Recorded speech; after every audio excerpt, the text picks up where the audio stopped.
Урматтуу Садыр Жапаров, сизге да кайрылат элек, ушул жерди жаап бериңиздер деп. Ушу кирпич заводу жок кылып берсе аябай сонун болот эле. Дөңгөп суранарым ошол. Биз аябай талаштык. Бул жерди эмнеге кастырып атасыңар депчи. Эптеп жаптырып неме кылып алсак, эми булар чаңсытып кирпич завод салынып атат. Могу жерге мектеп салынмак бизге. Мен компанияда иштегенмин керек болсо. Айтпайсыз, компания айтпайсыз. Мен эмнеге айтам мен? Вообще сасыйт. Бул жака резиналар жагылат экен. Нонда чоң хабалар чаңын сапырып өткөндө үй толуп калып атат чаңга. Жай албайбыз. Кир жайганга мүмкүнчүлүк жок. Мына суду да тартып алдыр, свет да тартып алдыр. Бу деле бизден биз өзүбүз араны тартып келип өзүбүзгө жетпей атат. Мына элдин баш жагына вообще жетпей эле суу.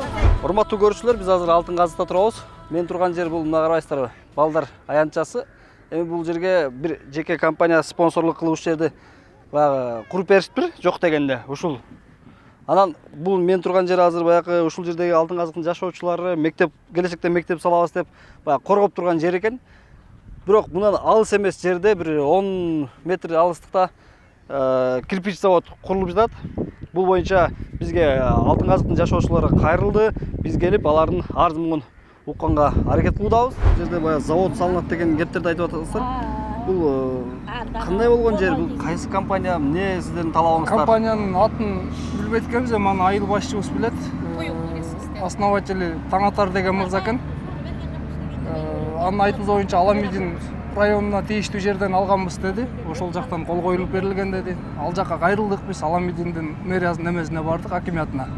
Барсак, ал жакта биздин базада мындай кирпичный завод жок деген жоопту беришти. Анан кийин 1-майдын акимиятына барсак, ал жактан комиссия түзүлсүн, барып жабылсын деген буйрукту берген жардамчысына. Тилекке каршы мына бүгүн келиш керек эле, келе албай калышты. Эртең келет деп атышат. Эми эртең ошо жобун күтүп атабыз. Биздин коюп аткан талабыбыз, мисалы, мына бул жакты тартып койсоңуз, бул жерде бош жерибиз турат, мектеп келечекте ушул жерге мектеп, балдарга бала бакча, тиги ФАП салдыртабыз деген жер болчу. Эми азыр айтайын дегенибиз, бул жака завод, кирпичный завод түшө турган болсо, бул санитардык нормага жооп бере албайт. Архитектура биринчи очеред бул жерден ушу архитектура уруксат берилди деп атат, бул жака кол коюлган. Демек биз жака мектеп салыш үчүн архитектура бизге кол коюп бербейт. Себеп дегенде бул жерде чоң обрыв турат. Аябай чоң эле 100 метрге жакын уже тереңдикке кирип баратышат дагы. Эртең биздин келечекте ушул жерге мектеп түшүргөнүбүзгө бул аябай чоң тоскоолдугун тийгизет. Бул биринчиси. Экинчи маселеси бул жительдерге, бул жерде жашап аткан элге 6000ден ашык бул жерде жительдер бар. Кирпичный заводдон чыга турган зыяндуу зат адамзаттын аябай чоң таасирин тийгизе турган нерсе. Бул биринчиден легкийге аябай зыянын тийгизе турган нерсе экен. Буну да бардыгыбыз тактап сураштырып билип чыктык. Мен өзүм кирпичный заводдо иштегем. Маалыматым бар, кандай эмне зыяндары бар экен. Процесс сушки деп коет, ошол суштетип аткан малда абага уча турган аябай чоң зыяндуу заттары бар. Ал абада гана жүрө турган нерсе, ылдый түшпөйт экен. Ошол себептен биздин талабыбыз бул жердеги кирпичный заводдун түшпөшүнө аракетибизди кылып атабыз. Кирпичный заводду жаап берсин деп. Өкмөт башчыларына кайрылат элек ушу. Тиги мэрияга кайрылат элек, акимиятка кайрылат элек, Первомайскийдин. Заводду жаап бериңиздер деген талапты коет элек. Кирпичный заводду. Урматтуу Садыр Жапаров, сизге да кайрылат элек, ушул жерди жаап бериңиздер деп. Сабырбек байка, бул жерде канча күндөн бери жумуш жүрүп атат? Жумуш жүрүп аткан кезде чукулдап калды. Кимдер бар эле берде бир башка? Бир айга чукулдап калды. Башталганда чакыртылган биздин Энтунун начальниги келип кетти. Келип бул жер Аламидинге тийиштүү жер болгондуктан биз эч кандай эч нерсе кыла албайбыз, биздин полномочиябызга кирбейт деген жоопту берип кетти. Анан 1-майдын акимиятына барсак, ошол жерде экен Энтунун начальниги. Мэриядан ошондой буйрук берилди, Энтун начальнигине ушул жака комиссия түзүлсүн, барып заводду жаптырткыла деген буйрук берилген. Тилекке каршы эч кандай комиссия түзүлгөн жок. Бүгүнкү күнгө чейин мына келген жок, 15 күн болуп калды барып келгенибизге. 15 күндүн ичинде мына могул жерде тиги немени заводдун астын основаниясын уже планировка дайындап атышат, бүтөйүн деп калышты уже. Заборун тозуп башташты мынакей. Заводду тезирээк, тез аранын ичинде жаап бербесе уже аябай эле чоң тоскоолдугун тийгизет бизге. Бул Алтын Казыкта мектеп жок да? Алтын Казыкта мектеп жок. Мектептин жери деп кармап, мектептин жери деп кармап атабыз бул жерде ооба. Былтырлары ушу 2 жыл мурун инвесторлор келди, тилекке каршы мына полигон жабылмайынча биз эч кандай эч нерсеге кол коюп бере албайбыз деп жогору жактан отказ кылынган. Ошол себептен мектепти азыр Калыс Ордо жакка тартып кетишти, ошол жакка дагы жаңы мектеп салынып атат. Биздин өзүбүздүн балдарыбыз деген азыр ар кайсы жакка барып окуп атат. Мына Калыс Ордонун чоң мектебине балдарыбызды албайт. Мисалы эски мектепти бөлүп берип койгон бул жактын жарандарына, ушул жактын жителдерине. Калганы Маевкага барат, шаардын ичине кирип окуп атышат. Ар кайсы жакка балдарыбызды ташып окутуп атабыз. Мектеп жок бул жакта. Элементарно мына ФАП жок. Балдарыбыздын кичинекей бир сыркалап калса, Калсордо барабыз. Учет калбайт эч бир жерге. Могу жерде азыр казуу иштери жүрүп атпайбы? Чаң иткен могу жердеги жашоочуларга да бир ыңгайсыздык жаратып атабы? Сөзсүз мына азыр деле камерага көрүнүп атса керек чаң. Техникалар мүндөрү угуада кертирип атат. Таптаганда үйлөр силкилдеп атат. Мен ушул көп суранат элем Нуркожоевдон, Садыр Нуркожоевич. Ушул элдин көйгөйүн жакшылап чечип угуп берсеңиз дейм да. Эл кыйналды. Могу свалканын жыттаганыбыз аз келгенси бизге кирпич завод түшүп атат да. Кирпич заводду тез арада чечип берсеңиз аябай жакшы болот эле. Алтын казыктын элдеринин атынан суранат элем көптөн көп. Аябай бизге тоскоол жаратып атат, чаң болуп атат. Мына жерде детский площадкабыз бар, балдар ойногону чыкпай эле топуракка оонап барышат да. Көп эле тоскоолдуктар жаралып атат. Ушу кирпич заводду жок кылып берсе аябай сонун болот эле. Көптөн көп суранарым ошол. Бул эми баягы салганы салып тур мээлдеңиз. Бу жерде жашоочулардын үйү жакында. Баягы жаш балдар бар, мэрде тосмо жок деди, тосмо кылып койсо ошо жаш балдардын коопсуздугу сактала беле деген баштап алган да. Жок, буну биз биринчи чогулуш болгон, бул жерге эл чогулуп чыкканбыз. Чогулуп чыгып, неге бул жерди тоскон жоксуңар деп ошентсек, эми тозобуз деген. Мына до сих пор тозулбай турат. Өзү эме заводдун жетекчилери айткан да, тозот депчи.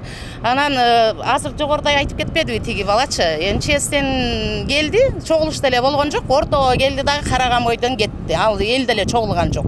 Анан чогулуш болот деп 1 саат мурун, 2 саат мурун айтып коет, ага эл чогула албай калып атабыз. Көйгөйлөрүбүздү айта албай калып атабыз да. Бизге ошо көйгөйлөрдү айтыш үчүн 1-2 саат мурун, 1-2 күн мурунураак айтып элди чогултуп ошо көйгөйлөрүбүздү чечсе жакшы болмок да. Мына азыр эме комиссия түзүп келебиз деген комиссия жок. Күтүп атабыз. Бүгүн саат 10-да келет деген комиссия жок. Күттүк. Эртеңкиге калды деп коет. Эптеп эле элди басып эле алдап келатат да биздичи. Басып эле алдап келишет атат. Башка эч бир жыйынтык жок. Анан биз аябай талаштык. Бул жерде эмнеге кастырып атасыңар депчи. Десек Аламидинге карайт деп койду. Аламидиндегилер азыркы тиги бала айтып кетти, ал жердин акими биз билбейбиз дейт. Бул кимге карайт, ким салып атат, белгисиз бизгечи. Сабырбек байка, азыр сурап койчу. Бул жердин аймагы канчага, бул заводдун аймагы канча деп атышат? Угушубузча 120 гектар алынган деп айтышат. Кирпичтин заводко 120 гектар жер берилген деп атат.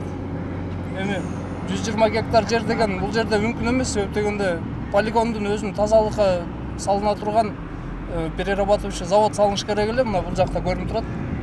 Эгер ал жердеги завод түшө турган болсо, бул жакта белгилүү эле болуп турат, жителдердин тарабына кире турганы белгилүү эле болуп турат, топуракты алыш үчүн.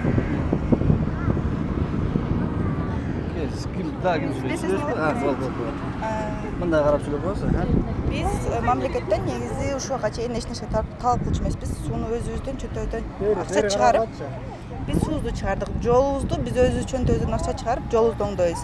Мамлекеттен суранарым биздин ушул жерибизди жайына койсун деп суранат элек. Бул анткени биздин балдарыбызга арналган садикке, мектепке алынган жер. Бир жыл бизге бекер мектеп салынабыз дегенде дагы городской свалканын айынан бизге токтотуп койгон мектеп салынды. Эми экинчи тоска ушул болуп атат да. Биз Садыр Жапаровго, ушул мэриялардан суранарым, ушуну токтотуп бериңиздер. Биздин элдин үнүн угуңуздар. Азыр илгерки заман эмес, азыркы заманда мен оюм боюнча азыркы заманда бул проблема деле эмес. Анан экинчи вопрос суу. Кайсы орто жерден билбейм, бир акча алуучуларбы, жеп жутуучуларбы биздин сатып алган суу буларга берилип жатат. Өткөндө чогулуш болгондо биздин башчылар, атын айтпай эле атабай эле коеюн, бирок билбейбиз, көрбөйбүз деген шылтоо менен жаап койгон бизди. Анан азыр келсек суу берилиптир. Демек орто жерден, значит, ушул жерде деле сатуучулар, алуучулар, жечилер салып атат. Биз деле аябай возмущение болдук 3 жумадан бери биздин үйлүбүздө да. Коррупция кенеде мына көзгө көрүнгөн коррупция, мисалы. Сууну да сатып атат, жерди сатып атат. Ошон үчүн биз суранат элек ушул проблеманы эртерээк чечип бериңиздер. Келиңиз, сүйлөңүзчү. Биздин ушул Алтын казыктын тургундарыбыз бизге деген монтип кирпич завод сапырып салып атат. Бурун түтүндөн эметип атсак, бурун түтүндү эптеп жаптырып неме кылып атсак, эми булар чаңскытып кирпич завод салынып атат. Могу жерге мектеп салынмак бизге. Бала акча, паф бирдеме кылабыз деп жер алып койгонбуз. Ошо жерибизди бузуу эми. Мына кирпич завод салынып атат. Бул кирпич завод айылдан жок дегенде 5-6 километр нарагыраак болуш керек. А биздин бала чакабыз бар, ал коопсуздугубуз бар. Анан ошондой эле биз өзүбүз ушул айыл эптеп суу чыгарып алганбыз. Суубузду дагы алып алышыптыр, мына. Сууну да киргизип алышыптыр. Ар кандай суусу агып жатат ар кайсы жерде. Бизге жетпейт да суу. Бизден канча чакалап ташып, калс ордодон ташып, ар кайсы жерден эметип жүрүп, акча чогултуп өзүбүз чыгарып алган сууну эми кирпич завод пайдаланып атыптыр. Азыр мына бир жерде болсо чаңскытып иштеп атат. Балдардын коопсуздугу жок, эчтеке жок. Оюп атат, мына үйлөргө бир 10-25 метрдей эле калтыр. Те үйлөргө жырып кирип баратат тигине. Булар деген канча гектар жерди алганын билбейбиз. 46 жылга алдык дейт. Андай деген жок дебейди эле, бияк жагын баарын оюп кетип баратат. Биздики ушу кирпич заводду жаап берсин бизге. Биздин өзүбүздүн бала чакабызга окута турган жерибизди салдыралы. Ошо мына мектептин орду могу эки жер. Мектеп, садик, мадикте тедекке чейин алганбыз ушуну. Садикте мына могу жерде алып койгонбуз мояктын баарын. Ушуну канча жылдан бери алып койгонбуз дегенде кандай ушул жерге салынат деген ойдобуздар да туурабы? Ооба, бул ушул алтын касык түптөлгөндө эле ушул жерди биз садикке, мектепке деп саттырбай ушул жерди алып калганбыз. Астыңызда турган контейнердин ар жагы болуп калып экен да. Ошол. Ана могу жерде балдар ойнойт турган кичинекей площадкабыз бар. Ал мына чаң болуп калыптыр жана бозол эле чаң. Бир эле кичинекей площадкабыз бар биздин болгон алтын казыктын элинин. Ошол экин да жок дегенде ушул эки биздин бир биягыбыз мусорду эптеп жаба албай атсак, бунусу келди эми чаңскытып. Биз эмне тагдырдын өгөй балдарыбызбы? Салсын ал талаа деген толтура тетияка барып деле салбайбы? Баягы күнү келишкен колуңардан эмне келет деген кылып кеткен, ошо келбегендик кылып эле мына салып башташыптыр. Бир жума, 2 жума болуп калды башташкандарына. Жердин баарын оюптур тигине. Биягы мына тамдарга жетип калыптыр, 25 метрдей эле калыптыр. Ошо дагы эле оюп атат тигине. Карагыла тигине оюп атат. Мындай турсаңар кыздар. Мына тиги тамдарга агротторуна жетип калыптыр тигине. Светти дагы биз өзүбүз эптеп жүрүп койдурганбыз, андан алып пайдаланып атышыптыр. Жыңайлак жыртык чуркап. Ошол жерде жашоочулар өзүңүздөр акча чогултуп. Карагай, сарабай, ушу илгери жөн эле жыңайлак жыртык чуркап жүрүп койдурганбыз бизге ушул баарын. Шагыл маңылдан бери биз өзүбүз төктүргөнбүз. Эми булар келип мына светибизди дагы суубузду да пайдаланып атыптыр. Жолубузду бар. Жолубузду баттал калып атат мына агроттордун текелери бузулуп атат могу жерде. Мына ошол бизге ошо жаап берсин, ушуну башка жакка эле салдырсын. Өзбекстандын проектиси менен келгенбиздер, Өзбекстанда талаада экен, тетигиндей жерде экен. Бизге документтерди көрсөтөбүз деген да. Көрсөтөбүз деген жок, эчтеке. Салам алейкум ака, кандайсыз? Кимсиз сиз?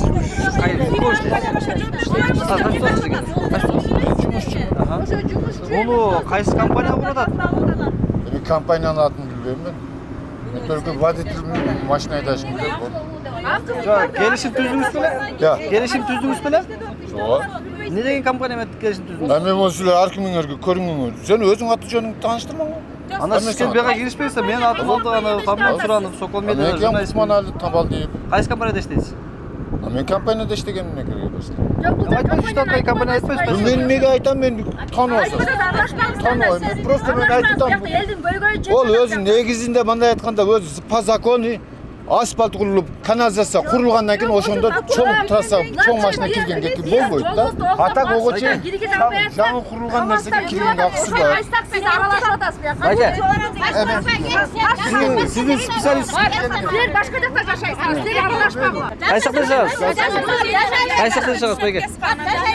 Балаңыз үчүн түбүнө садикке азырчы мына жерде өзүң көрүп атасың, балдарыбыз ойноп атат.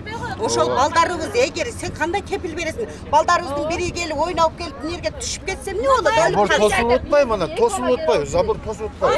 Ограничение кылып атпай. Албасын, тосулбай. Байке, сиз эме жетекчиңиз ким, сиздин жетекчиңиз? Турсунбек келет азыр. Бияктабы? Биз жашаган үйлөрүбүзгө толуп калып атат. Сенин эмең кандай болуп турса, азыр өзүңө кандай чаң болуп турса, биздин үйдүн ичине да ошондой. Биз да таза аба түшкөн. Асфальттан биз 15 жылдан бери жада атабыз. 15 жыл болду биздин. Ана бул жерге да эл кыйраткандан келген жок да. Эл кыйраткандан келген жок, кыйналгандан келишкен көп эле элдер ошондой да. кыйналып ушул жерге эптеп үй курайлы, кичине балдарысын үзүрүн көрөйлү деп кыйналып келген элди андан беш бир кыйынчылыкка салды да. Мынакей могу заводубузду кыйкырык өкүрүк менен түтүнүн жапкан болчук. Мына 2 жыл срок деди, 1 жыл өтүп кетти, дагы деле бери көздөй свалкабыз да бери көздөй келатат да. Анан жашоодо элестетип көрсүн, ошо төмөн жактагы чоңдорубуз карашсын бизди. Анан монтип заводубуз курулуп чаң күнүгө мына эшиктин алдына чыгып отурганга болбойт. Мондай чоң ховалар чаңын сапырып өткөндө үй толуп калып атат чаңга. Кир жай албайбыз. Кир жайганга мүмкүнчүлүк жок. Свалканын жытынан кир жай албай атканыбыз аз келгенсип, булардын чаңы сапырылып үйгө чейин кирип атат. Ошо көптөн көп суранат элем ушул.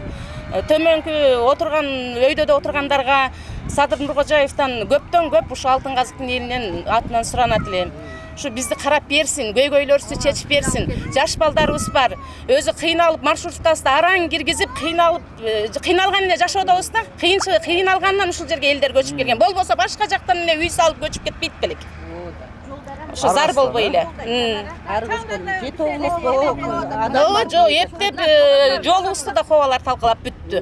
Араңдан зорго ушу эл кичине болсо дагы адамга окшоп жашайлы деп жолдорубузду кичине түзтөгөнбүз, сууларыбызды чыгарганбыз. Светти го эми өкмөттөн киргизди. Убагында бирок свет жок болчу. Өзүбүз тартып, желедей кылып отурчубуз монтип. дирижёктор менен отурат болчубуз биз. Ошол менен эң эле көйгөй азыр биздики завод, анан кийин дагы карап беришсе свалка. Бизге эки эле көйгөй, калганы жакшы эле, Кудайга шүгүр. Азыр завод менен свалка биздики. Буга чейин баягы могу полигон маселе жаратып келсең, бул завод болчу. Заводубуз эми көйгөй жаратып, маселе жаратып. Эми чаң деген сасыкты айтпайм, өлүмтүк биздин үйүбүзгө чейин кирет. Ошо жыттардан жадасак, булар келип алып бизди эми көрбөйсүңбү? Кара, биздин балдарыбызды түшүп, же бирдеке болуп келсе ким жооп берет бу жерлерге бизге? Эч ким жооп бербейт. Ошо ушунун жанына бизге балдар аянтчасы кылып берип койгон өзү айыл өкмөтүбүз. Ошо балдар эмне болуп кеткенине ким жооп берет ошо? Эми эмне деле? Жооп бербейт. Ооба, эч ким жооп бербейт. Өткөндө чогулушка айтканбыз да, кичине коопсуздук кылышыңар керек. Бул жерди эмнеге торогон жоксуңар десе, эми торойбуз деген, мына айылга чейин торойлу эле. О баш жагын кичине торогон болуп коюптур. Азыр булардын айтышы биздин документибиз бар, биз Аламидинге карайбыз, өз билгенибизди кылабыз болуп атат да. Первомайскийге карайсыңар силер. Силердин эч кандай тиешеңер жок. Ностолугунан биягы силерге карабайт деп бизди тоготпой атат буларчы.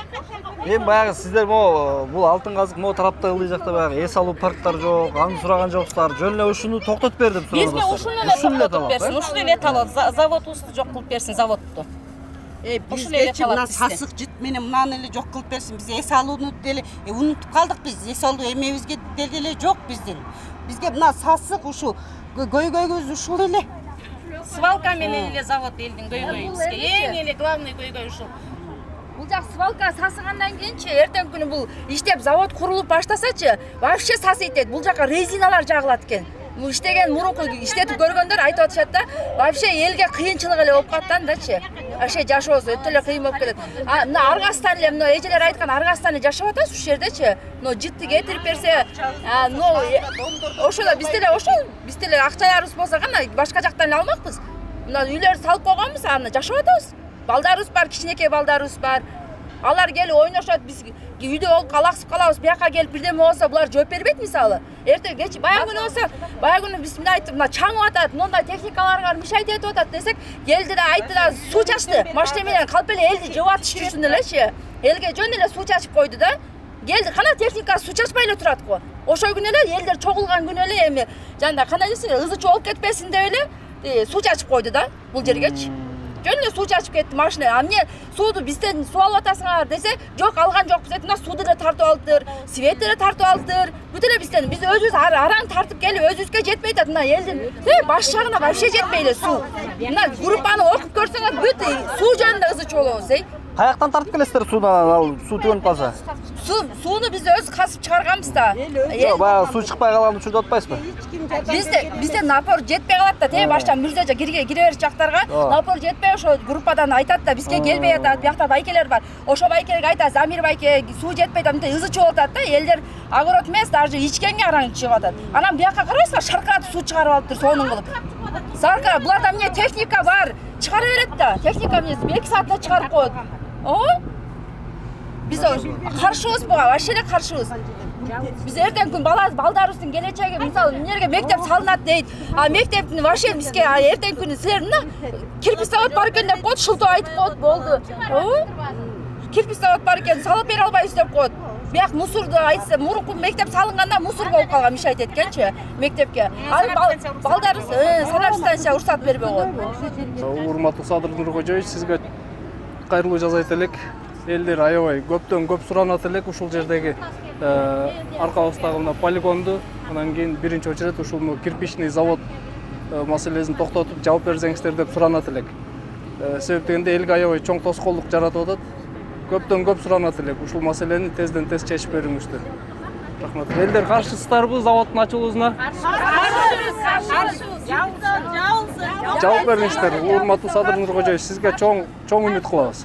Урматтуу бийлик башчылары, ушу биз алтын казыктын көйгөйүн жалпы элдин атынан суранат элек, чечип берип койсоңуз деп өзгөчө Садыр Нуркожоевичке кайрылат элек.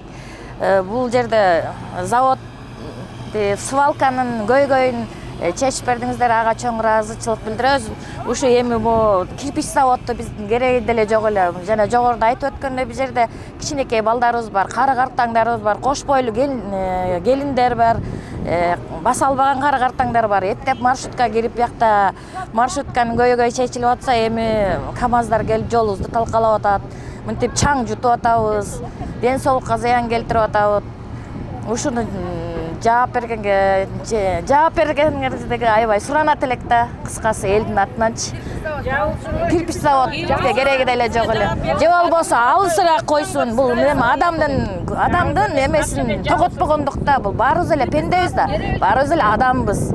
Бири-бирибизди сыйлоо менен, урматтоо менен эле мындай алысыраак жака курушсун, же болбосо вообще бияка курушпасын да.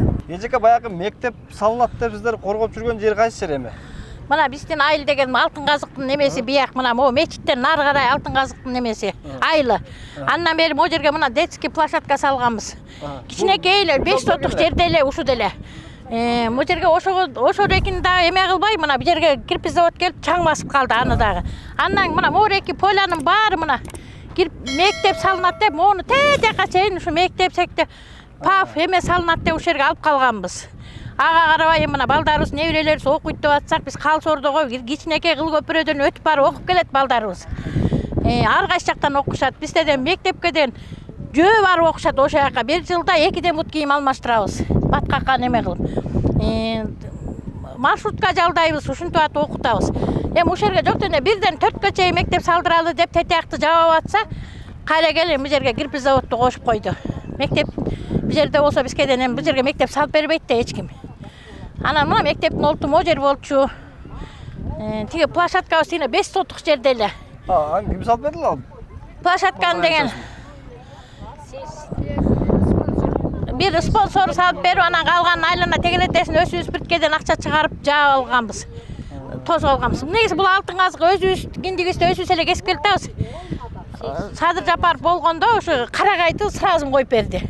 Ага чейин өсүбүз илмек-силмек менен жашап келгенбиз, кичинекей чубалгы менен. Азырда мына азыр себетти да бул кирпич завод кошуп алыптыр. Сууну да өсүбүз чыгарганбыз, акча чыгарып. Араптар башын коюп берген, анан эми мына сууну да алып пайдаланып атышыптыр. Өсүбүз Мектеп болбосо дагы мектептин орду туруп турса, силерге бир кандайдыр үмүт болот эле да. Ооба да үмүт бар болчу да бу жерден биз мектептин олту бар деп жок дене эмени карап отурабыз да, ошо үмүт менен отурабыз да. Балдарыбыз мо неберелерибиз окуйт да ушул жерден. Ошо мектептин олтунда ушул жерди күтүп отурганбыз да, ушуну күтүп отурсак эми биякта эме болуп турса бизге балдарыбыз чыгып эле кирпич заводко иштейт го эми. Мектептен чыгып эле. Ооба да. Кирейтип муну салып, монча жерди коюп койгонбуз да, ушуну атайын ошо мектеп пап салып алалы деп ушул жакта коюп койсок, кайра деген муну саттырбай, эме кылбай эч кимге. Ушул жерге өзүбүз мектеп айыл кылып эме кылып алалы десе, ошону бу жерде да көрө албай бияка кирпич заводду салып атышат бияка. Ошо бизге ушу кирпич заводду токтотуп берсе эле болду, биз ошого эле кайрылабыз. Элди алдап эле силерге 50%тен берилет деп кирпич бизге кереги жок, өзүбүз эле. Куюп эле алабыз. Сатып алабыз, алдап эле ушинтип атат элдич. Ооба да. Кереги жок бизге 50%тен. Ким айтат ошентип? Бул жактагылар айтып атпайбы? Бул жакта жашасаңар 50% аласыңар скидка менен деп атпайбы? Бул кирпичтердичи, элдериңер болсо жумуш менен камсыздалат дейт. Антип алдабасын да элдичи, бизге кереги жок вообще эле. Бизге мектепке зыяны тиет бул жака. балдарыбызга площадка салынат дейт, уже чертож чийилип калды дейт бул жактынчы. Футбольный поле салып берип койсо деле жакшы да. Спонсорлор азырынча аянтча куруп беребиз деп ошо чийилип калыптыр деп ошо айтты да бизди байкелерди, айыл башчы байкелерчи. Анан бул жакка аябай эле зыян дейт. Эртеңки күнү буну алып келип мектеп салынат дегенде санэпидстанция буякта болбойт деп коет да дагычы. Ошон үчүн биз элди аябай эле каршыбыз баарыбыз. Азыр элдин баары жумушта болуп эле келе албай атат да собрание. Эмесе элдин баары чыкса, муну баары көйгөйүн айтса, билбейм, кирпич заводу жаап береби, кайра улантып кетеби, анысын билбейбиз ошо. Жаап беришин. Жаап берсин бизге. Кирпич заводдун кереги жок. Завод керекпи же, мектеп керекпи? Биз суранат элек ошо мектеп курулса, бул жак кирпич завод жабылып берсин деп эле. Бизге балдардын келечеги керекпи же кирпич завод керекпи? Балдардын келечеги керек да бизгечи.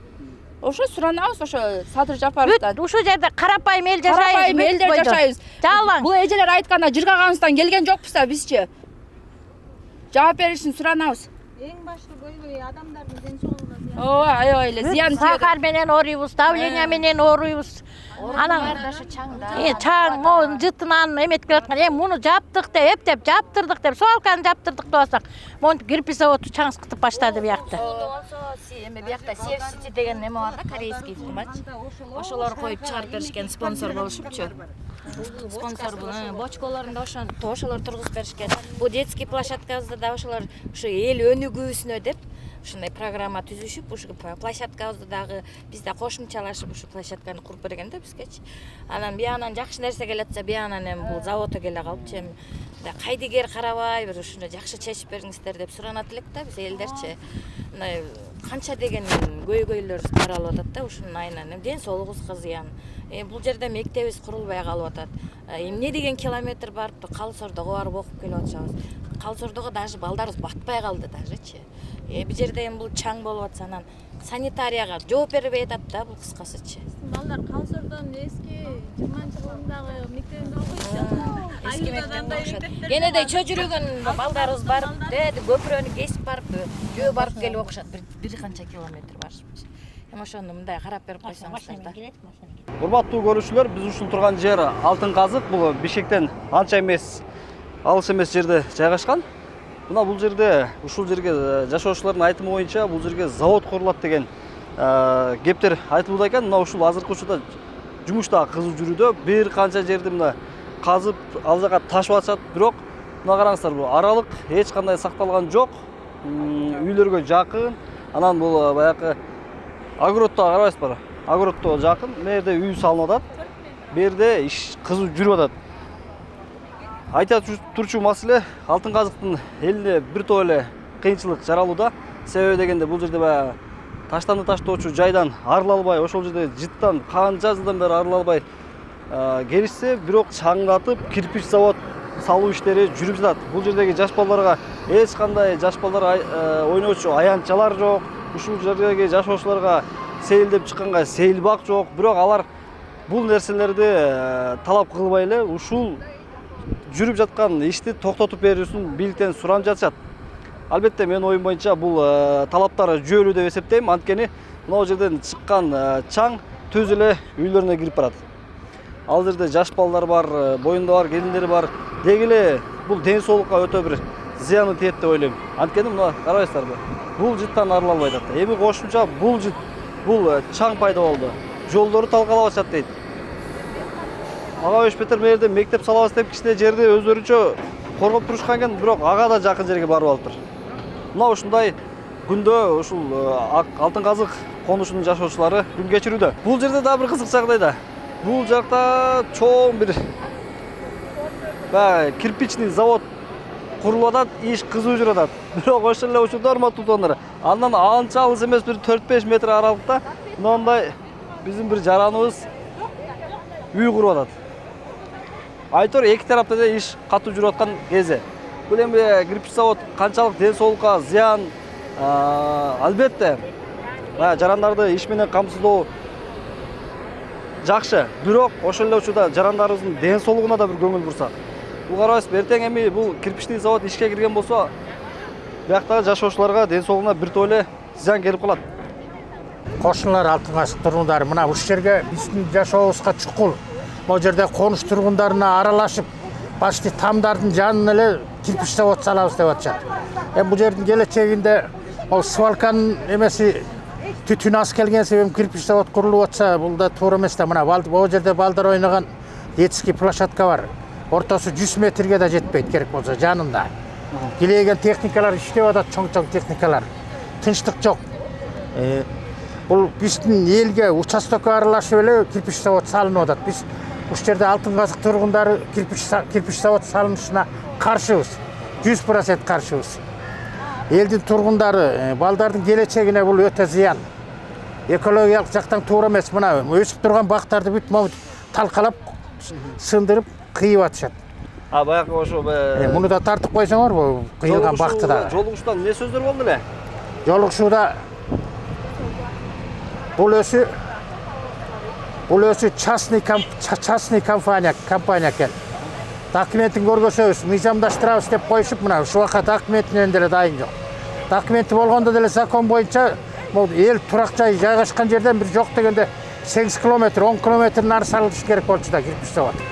Бул кирпич заводдон дым чыгат, түтүн чыгат, ар кандай неме зыяндуу заттар чыгат. Анан бул негизи балдардын келечегине, элдин келечегине туура эмес да. Компаниянын аты эмне экен? Ошону билбейбиз. Документтерин ушул убакка